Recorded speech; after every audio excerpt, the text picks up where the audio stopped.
ইতালির উত্তরাঞ্চলের ছোট শহর ইভোরিতে প্রতি বছর কার্নিভালের সময় অনুষ্ঠিত হয় বিশ্বের সবচেয়ে বিখ্যাত খাদ্যযুদ্ধগুলোর একটি, ব্যাটল অব দ্য অরেঞ্জ বা কমলার যুদ্ধ।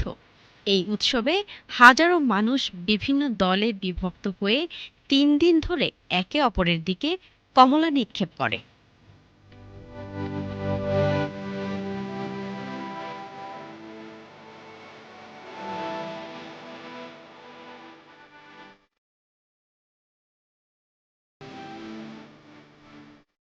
এই উৎসবের পেছনে রয়েছে একটি জনপ্রিয় কিংবদন্তি। কথিত আছে, মধ্যযুগে এক অত্যাচারী শাসক এক মিলারের মেয়েকে জোরপূর্বক অপমান করার চেষ্টা করলে সেই তরুণী বিদ্রোহ করে শাসকের শিরচ্ছেদ করেন। এরপর সাধারণ মানুষ বিদ্রোহে ফেটে পড়ে এবং শাসকের দুর্গ ধ্বংস করে। আজকের কমলার যুদ্ধ সেই স্বাধীনতা সংগ্রামের প্রতীক হিসেবেই উদযাপিত হয়।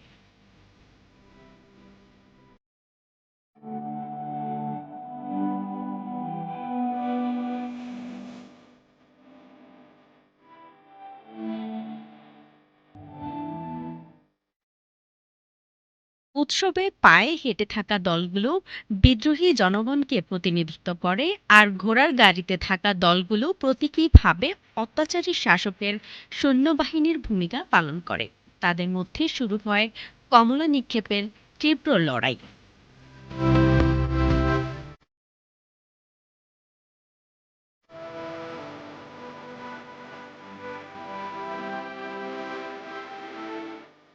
মজার বিষয় হলো, শুরুতেই এই উৎসবে কমলার বদলে বিন বা আপেল ব্যবহার করা হতো। পরে ঊনবিংশ শতকে কমলা এই ঐতিহ্যের অংশ হয়ে ওঠে এবং আজ সেটি উৎসবের প্রধান আকর্ষণ।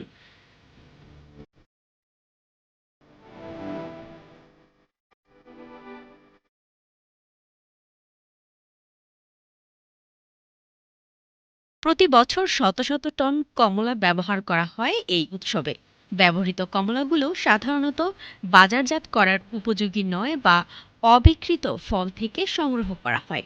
উৎসব শেষে সেগুলোকে কম্পোস্টে রূপান্তর করা হয়। শুধু বিনোদন নয়, স্থানীয়দের কাছে এটি স্বাধীনতা, ঐতিহ্য ও সামষ্টিক পরিচয়ের প্রতীক। তাই শতাব্দী পেরিয়েও ইতালির ইভোরিয়ার এই কমলার যুদ্ধ আজও বিশ্বজুড়ে পর্যটক ও সংস্কৃতি প্রেমীদের বিস্মিত করে চলেছে।